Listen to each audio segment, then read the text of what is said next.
There's so many viewers that reach out to me asking me what camera they should buy. Sometimes they have a limited budget, sometimes they have a bigger budget. Sometimes they're shooting weddings, sometimes they're shooting concerts, sporting events, YouTube videos. But everybody's always asking me about the camera. But really what makes your videos look good is the way you light them more than your camera. Because nowadays, most cameras will give you a really nice image. So in this video, I'm going to talk about a pair of lights that I've been using for the past couple of years to produce these videos, to also produce my wedding videos, and a variety of other content. Stay right there. You're going to want to see this.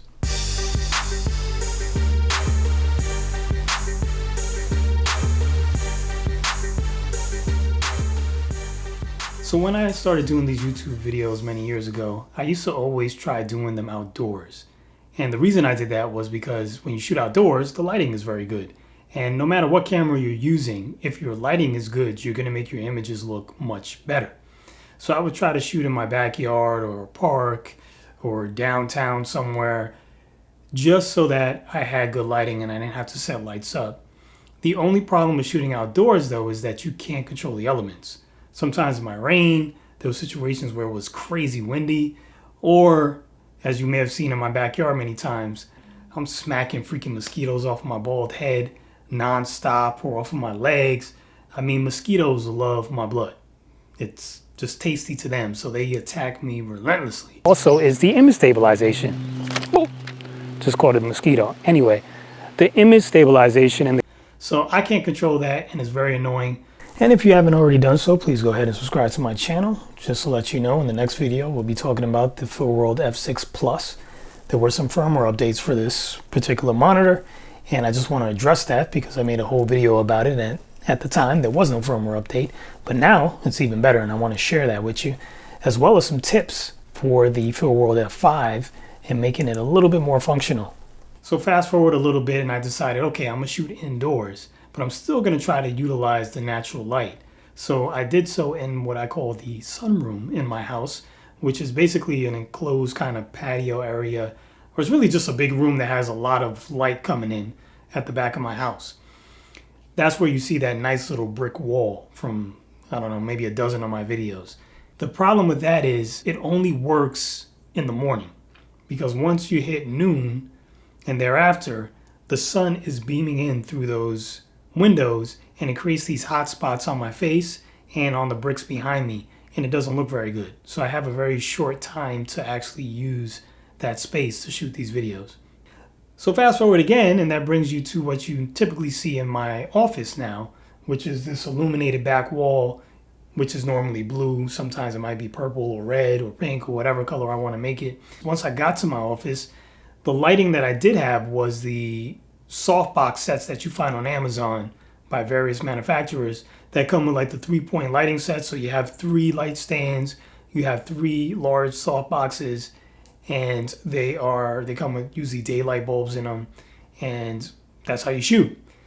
The only problem with those softboxes, and not really the only problem, we'll get into that, just hold on, but one of the problems with the softboxes is because that light source is so big, it spills a lot of light onto the background. So whatever color I'm using coming out of this Andy Cine light right here that I reviewed before on the channel, whatever color I'm taking out of that light, it gets drowned out, and then it's not as rich anymore. So it won't look pink anymore. It might look kind of whitish, grayish pink. It's just not as rich with those lights. The other problem with those soft boxes that you get off of Amazon is, even though they're inexpensive, they're not very portable, right? Because they come with bulbs, and there's 4 bulbs in one of them. If you want to transport that somewhere, you got to transport the bulbs, and you got to try not to break them, right? So you got to put them in foam or something. It's just hard to transport. Plus, the way they assemble, there's like 4 rods that you got to stick in there, and it takes a few minutes to assemble the whole kit. That's a problem for me because I'm not just using them indoors for these YouTube videos, but I also like to take them with me to go shoot commercial work or mainly go shoot weddings, and they just don't work well for weddings. The other problem with those, which is not necessarily a problem the way you look at it, is the fact that they are plug-in lights. So you got to plug those into wall power. If you want to change the color temperature of them and make them more yellow or more white or more bluish, you got to change the bulbs. And I'm not going to bring, 20 bulbs with me to a wedding. It's not practical. So here's what I've been using for the past few years. I've been using the Yongnuo YN300 III lights. And I love them. I mean, I use them pretty much for all my YouTube videos that are done in this office. And I use them for all of my weddings over the past 2 years. And just like I said, it's really because they're way smaller. So they wind up being way easier to pack into a bag.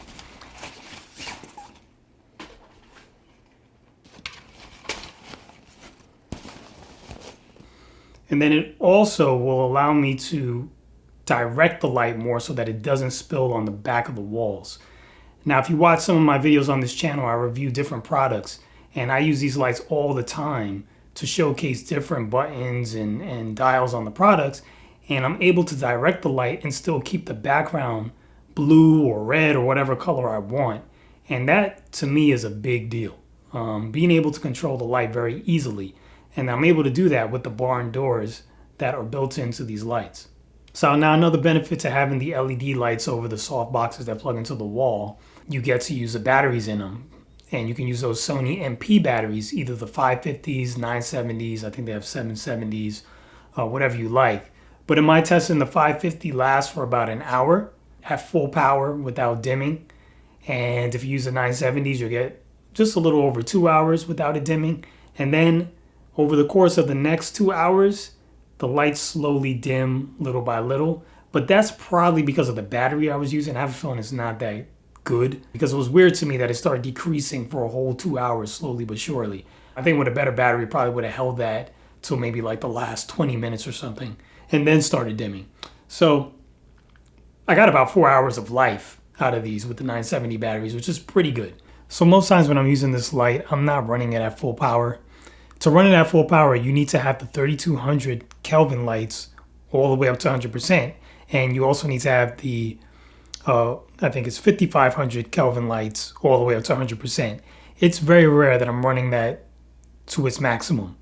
So there's very little power being used, so the lights wind up lasting way longer. In this video, you can see that I was able to move the lights during this wedding. They were doing the speeches here, and there's a lot of light coming from behind the speaker and the couple. So I wanted to kind of balance that out so that I didn't completely blow out the background by trying to raise my ISO to adjust for them. This would have been hard to do if that light was plugged into a wall, because then there would have been a cord on the floor. If somebody got up, it could have been a tripping hazard. So I always prefer to use lights that are battery operated when I'm shooting events such as weddings. That's just me. And of course, like I mentioned, with the softboxes, I would have to change the bulbs in order to change the color. With these, you just adjust the dial and you're able to change from 5500 Kelvin all the way to 3500 Kelvin. So you can get the bluish light or your yellowish light or your white light for whatever situation you're shooting in, all with turning a dial, and it's just easy and fast. And also, like, an added bonus to this light is that it came with this remote. And this thing has been so helpful. It's so nice to just be able to turn the lights on and off. There's situations at weddings where I set these lights up on a dance floor, then I leave, go shoot the cake, go shoot tables and centerpieces. I might shoot the guests at the cocktail hour. And I don't want to just leave the lights running, right? I hoist them up in the air. I want them to be off. And now I can just go like this and turn them off. I don't have to lower it down and then turn it off and then put it back up. That's just time consuming. And if you're a one-man band like me when you're shooting weddings, which I know is crazy, but a lot of times I am, anything that makes you just a little bit faster, it makes all the difference in the world. And not only can you control turning it on and off, but you can also control the color temperature. So I can make it, less yellow, more white. And of course, I can increase and decrease the brightness as well. So it's just beneficial to have this remote in so many different ways. It's beneficial. Not only can I control the lights together, but it comes with 8 different channels. So you can pair up a whole bunch of these lights, put them on different channels, and control the lights independently if you want.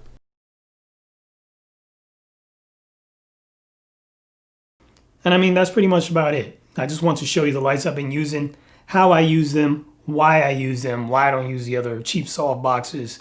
That's not to say that softboxes are not great, because they definitely are. They give you a nice soft light that wraps around your face and, gets rid of shadows, makes you look good. Nothing wrong with softboxes. I'm probably going to get some better softboxes in the future, but for now, with my budget, these are a very inexpensive option that you can buy for a very cheap price and get the job done. So there you have it. There's a look at the Yongnuo YN300 III lights. I know that they're becoming harder and harder to find. I'll put a link to eBay. You can look there. They're definitely still on Amazon, but there's less sellers selling them. So I'm also going to put a list of some other lights that you can use that are very similar to these, that have all the features I named. And there you go. If you found that helpful, go ahead and like this video. And if you have not subscribed yet, please make sure you do, because I'm doing videos like this all the time. And as always, I'm Mike Turner. Thanks for watching, and I guess I'll see you soon.